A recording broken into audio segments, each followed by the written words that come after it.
introduced me to porn and same-sex porn. Kept passing out on the ground. I couldn't even see a future for myself. And I remember like asking God to just take my life.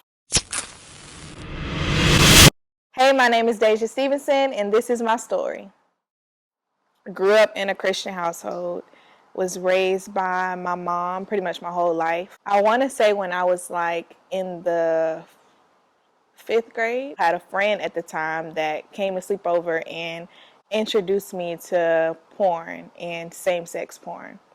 So after that, it was like the enemy just crept on in and found his way. And I remember even going to my first like real legit party in the 5th grade. So I just remember being in middle school, like knowing certain things were wrong because I was introduced to God at a young age, and like fighting, like battling this thing. Like I know that it's not okay to be attracted to females. So God, you got to help me. And it made me like become depressed, like, and suicidal. And I remember like asking God to just take my life. I couldn't even see a future for myself. Like the enemy literally had me in a chokehold. 6th grade, I started to see a change in her. And probably 6th, 7th, and 8th grade. I remember her telling me one time in her childhood that she missed school one day and someone said to her, "Where were you yesterday? School was boring." So she was that child. And I remember telling my mom, like, "Mom, I want to be a party promoter." I remember throwing another party, probably like 10th or 11th grade. It was like a group of guys, and I think they took some pills that night, and they were like trying to uphold this boy, and he just kept passing out on the ground. Almost like two different people at home and like in the world. Like my mom had no clue. New Year's of 2017, I was like, man, I really want to live for God, not knowing what that looked like. And I remember even that night, my friends was like, "Daizja, come over." And I was like, okay. So I remember going over there, and my friends wanted to go hang out and smoke and stuff like that. And I never was into smoking or drinking. Every time I'm trying to do something right, it's like I ended up being in a place where it was messing me up. Like I'm trying to live for God and it's hard. My brother, I think it was the same year, was like, he had a whole encounter with the Lord. We grew closer when we got in high school. When we were younger, my brother didn't want to be around me. I'm the youngest. I watched my brother go through like just a dark stage. I watched him be angry. I watched him be depressed. He was so down one day, and he just got on his knees and like cried out to God, and he had an encounter. Him turning to God, it let me know that God was real. I think we had graduated, and it was like an end of the year party or whatever. And I was like, okay, it's a pool party, so it's not like a regular party. I'm like, Lord, this should be all right. I'm at my friend's house. Everybody's getting dressed to go to this pool party, and I have never felt like this before. Like my heart is just racing. Like, this feels so different. We go to this pool party, right? We walking in, and 5 minutes later, police pull up. The party is getting shut down. My friend looked at me and was like, "Daizja, you the only one with a license. You got to drive." Probably like 6 or 7 of us packed up in this little car, and we get to this street. It's like a 2-way street, and it's super dark. It's hard to like see around the corners. So I'm asking my friends like, "Hey y'all, I'm about to turn. Am I good? Am I good?" I'm looking back. Am I good? Am I good? And they're like, "Yeah, girl, you good." So I pull out in the street, and it's a car coming. So I'm like pressing the gas to like hurry up and turn. I literally watched the car approach us and hit us. When I opened my eyes, we were like in a ditch and probably like this far from hitting a tree. When time froze, I felt like God was saying like, "I tried to tell you, what if you were to die like this, like in a state you're not repentant, you know, you're still living in sin, you're still being disobedient, and you haven't fully given your life to me." That night, I just had an awakening. All the friends I used to have, I didn't have anymore. We just kind of like broke up after that night. It was just over. So I had some other friends, and it was her birthday, and she invited me to go to a hookah bar. She walked in my room one night and she told me, "Mom, it's my friend's birthday. We're going to the hookah bar." And I just looked at her and I said, "Daizja, I don't think that's a good idea." So I remember telling my mom that night, like, "Mom, I'm about to go to the hookah bar," and she just looked at me like, "What are you doing?" "I don't think that you should go." And at that point, she was legally grown, so I couldn't tell her that she couldn't go.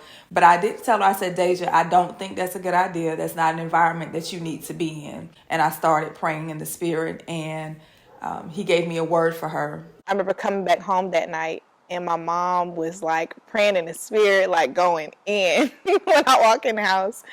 So I go to her room just to tell her like I'm home. And she stops me and she just starts prophesying. One thing she said that night was, come out from among them and be ye separate. So at that moment, I couldn't separate. My mom just wanted me to live right versus God is actually using her to speak to me. The next day, we go to a church service, Sunday night. It was called Worship with Wonders. We had only been there maybe like 3 or 4 times. I just remember feeling the presence of God so strong. I remember like lifting up my arms. I remember getting on my knees. I just remember feeling like the presence of God like I never felt it before, in my seat just crying. Pastor's wife gets up, and she's a pastor too, and she calls me up to the altar. She literally just begins to just speak life and prophesy the exact same thing that my mom prophesied the night before. I really surrendered that night, and I gave my life completely to him. One thing that she said that night that stuck with me was, if you stay where you've been, you're going to die spiritually. I'm not speaking death on you physically, but I'm talking inwardly. Pastor Miles and Pastor D has greatly impacted my life ever since I got the word. I was so hungry for the things of God that I watched them from a distance. Like I would watch them when they worship. I would watch them when they prayed. I would watch them in altar calls and just listening. Like they actually do live what they preach. Hello. Hey, Pastor D. Hey, Daizja. How are you? I'm doing good. How are you?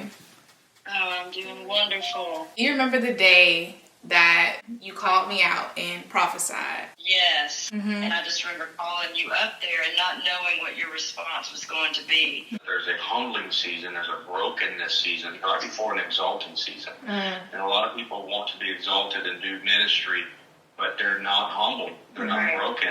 I'm grateful We love that you very much. I love y'all. And the pastors like just introduced me to a whole nother way of life. Come out from among them and be ye separate. It was like God began to break down those words that I was getting from my mom and also from my pastor. If I'm going to live right, I can't continue to be in the same environments. If I can't continue to be in the same environments, then I can't have the same friends. And from then I went to just a season of consecration. It was just me and God. I didn't have any friends. It was nights where I would cry.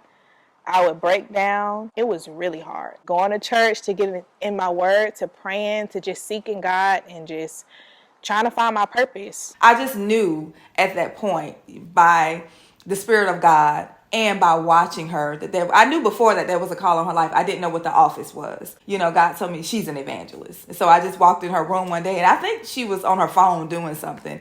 And I just said what the Lord told me to say. So I remember being in my room one day and she came in my room. She was like, "You're an evangelist." From there, it was like, I knew that I had a call. I'm like, God, we got to create a space where other people could encounter you the same way I did. And the Lord was just depositing like millennials after God. Coming from a place of someone who didn't know what it looked like to follow God. Worship night is a night dedicated to God, a night where God can just move. Whatever he wants to do, that's what we do. It would be some events we would have where it would be like 5 people. It would be like 3 people, 6 people. So we started in the hotel room, like 15 people.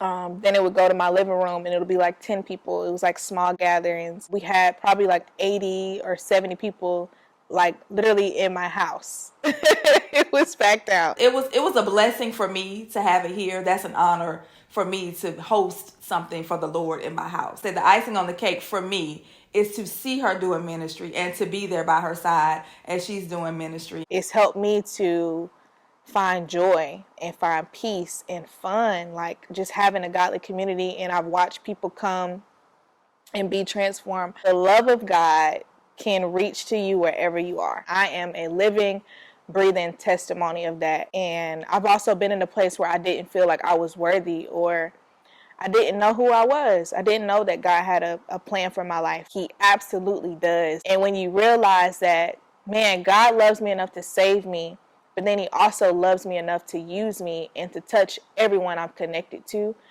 then your yes will be worth it. Took me out of darkness and made me whole. Restored my soul. Yeah, you know I'm grateful. That's like the theme of my life, the love of Jesus. Never stop praying, never stop believing, never stop encouraging. And while you're seeing that child go off path, while you're praying, allow God to speak to you before you speak to that child, because we don't want to always react in the natural, because we could actually push that child further away. But as long as we lead to the Spirit and God tells us to say what to say, when to say it, we're drawing that child nearer. And sometimes God will tell you not to say anything. He'll tell you to just pray and love on that child. So it's very important to be in tune with the Father, regardless of what stage your child is in.